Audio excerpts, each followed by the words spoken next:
Hey guys, my name is Brian Lee and welcome back to another exciting tutorial here in Photoshop.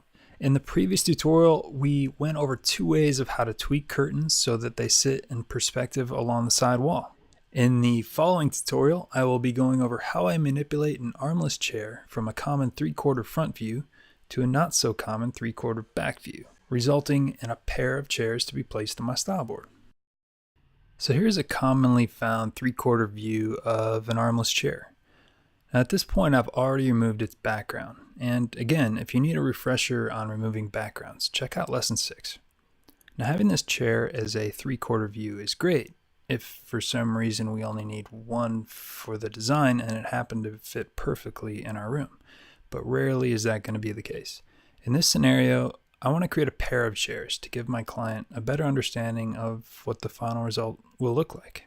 I might also add this entire room was built with the design kit. If you're looking for a shortcut to make beautiful rooms in Photoshop, check out our new design kit, now available on the Design Cure's website. It's made specifically for designers who want to spend less time on building rooms and more time on designing them.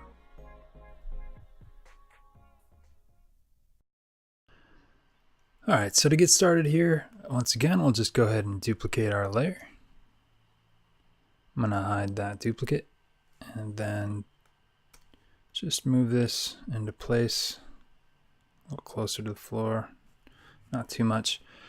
Alright, so what we're going to do here is basically try to use as much of the couch that's currently here as possible. So let's start by creating the back side of this chair or couch or love seat or what have you. I'm going to hit L to get the freeform lasso tool. Just go ahead and select that. Then I'm going to hit Command J to put that on its own layer. Command T, free transform tool.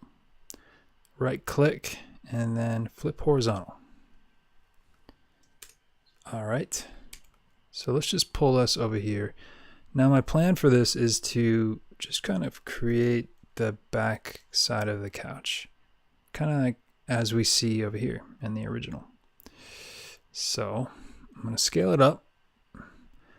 Now I'm not going for super high def quality here. I'm just trying to get the job done.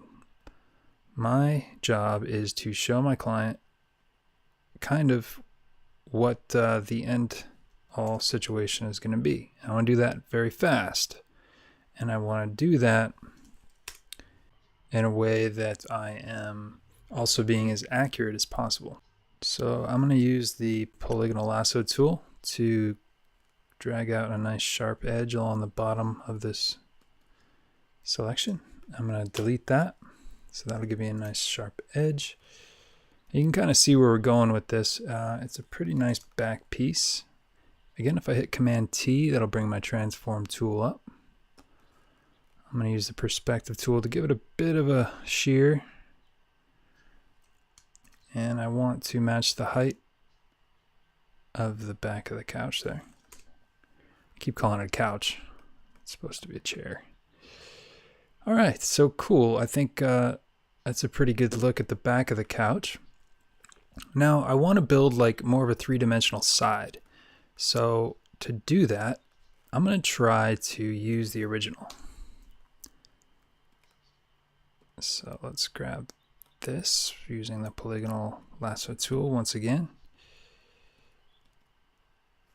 And with the original layer selected, I'm going to hit Command J. It's going to take my selection and put it on its own layer. All right, now let's see what happens when I drag that over. Hit V for the move tool and just pull this layer over here. Now obviously this is the wrong direction. So I'm going to hit Command T and see if I can will this piece into place. Using the perspective tool, I'm going to try to adjust it so that it actually looks like it fits. There we go. Not too bad. Yeah, so the one problem with it is it's a little bit too light colored.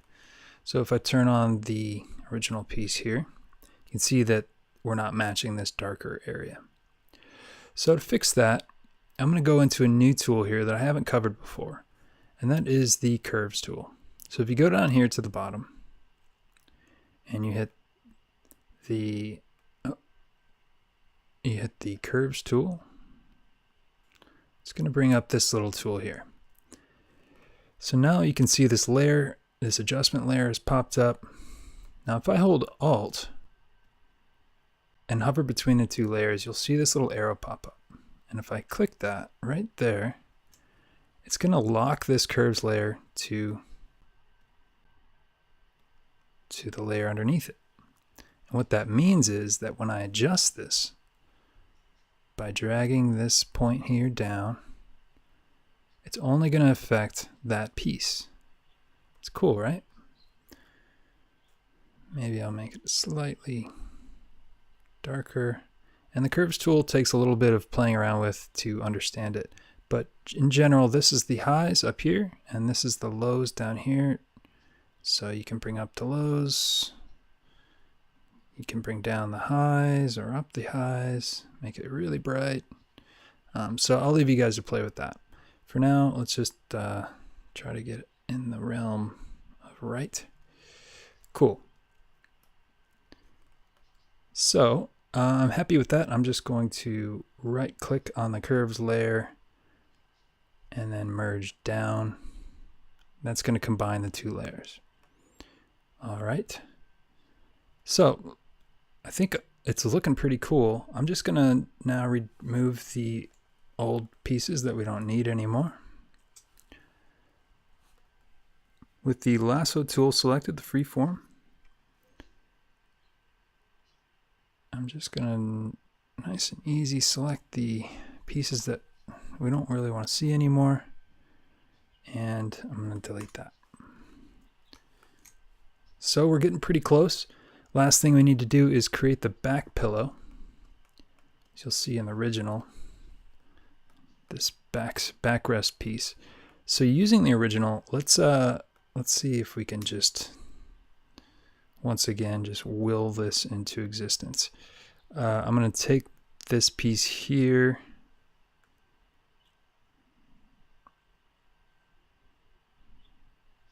Actually, you know what? I changed my mind. Because it's all bright and stuff, let's see if we can just use this one down here that's a little bit more dark and will better match our lighting scenario. Command J to put that on its own layer, turn this off. Command T on the new layer. I'm going to flip that horizontally so that we have the laces out, as they say in an old Ace Ventura movie. And just kind of mess around with a little bit more with this transform tool. Okay.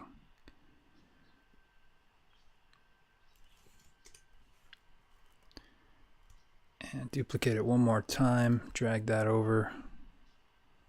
Maybe this time we could turn this sideways.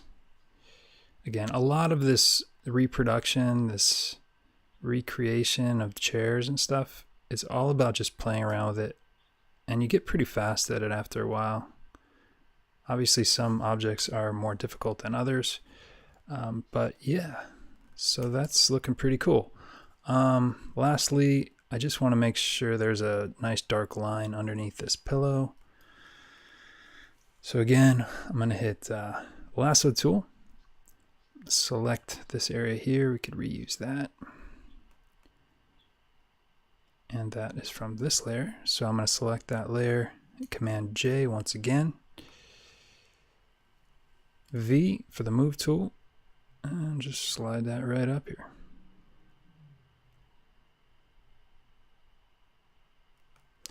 And notice a lot of this has to do with layer order, guys. So you'll see I'm moving layers around to be on top of each other.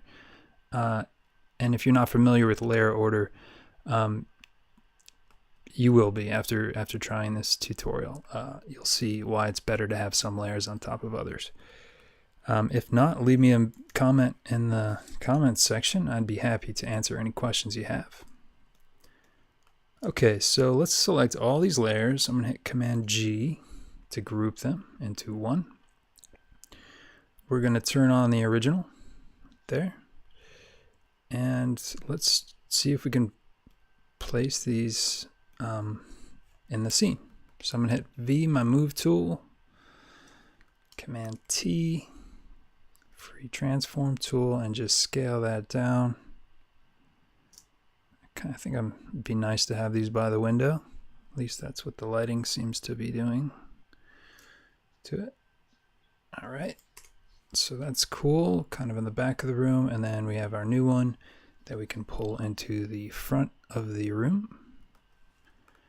And that scale's looking pretty cool. So there you have it, guys. I think we did pretty good on this. I'd love to see the results that you guys come up with. Try different chairs and send me an image on Facebook or something. I'd love to see what you guys are doing out there. And again, please let me know if there are any questions at all. I'd be happy to answer any of them. All right, guys, have a great day and happy designing. In the following tutorial, I'm going to take a 3/4 view of a bed, commonly found in stores like West Elm or Restorative Hardware, and then manipulate it into a profile. Keep in mind we do have a downloadable template available on the Design Cures website, built for all levels of Photoshop experience. It's filled with everything you need to quickly build custom rooms at the click of a button. Spend less time building rooms and more time on design. Again, be sure to subscribe to the channel and receive new tutorials every week that will help you master Photoshop for interior design. Thanks again for joining me, and we'll see you next time.